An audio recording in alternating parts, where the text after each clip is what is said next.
ছাত্র জনতার উপর গণহত্যা, গণগ্রেপ্তার, হামলা, মামলা, গুম এবং খুনের প্রতিবাদে ছাত্র সমাজের ৯ দফা দাবি আদায়ের জন্য আদালত প্রাঙ্গণে মার্চ ফর জাস্টিস কর্মসূচি সফল করার লক্ষ্যে খুলনার রয়্যালের মোড়ে দুপুর ১২টায় কর্মসূচি ঘোষণা দেয় খুলনার আন্দোলনকারী শিক্ষার্থীরা।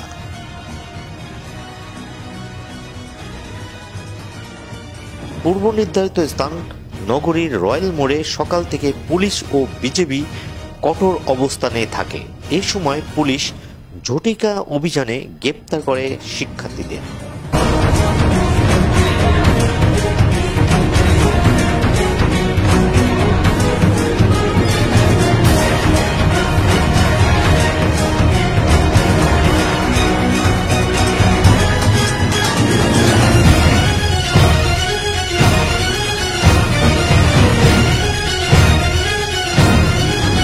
দুপুর ১টায় নগরীর ময়লাপোতা মোড়ে আন্দোলনকারী শিক্ষার্থীরা সিটি মেডিকেল কলেজের সামনে বিশৃঙ্খলা সৃষ্টি করে। এ সময় অ্যাম্বুলেন্স সহ ৪টি গাড়ি ভাঙচুর করা হয়। পরে শিক্ষার্থীরা জমায়েত হয়ে মিছিল সহকারে স্লোগানে নগরীর ৭ রাস্তার মোড়ে অবস্থান নেয়।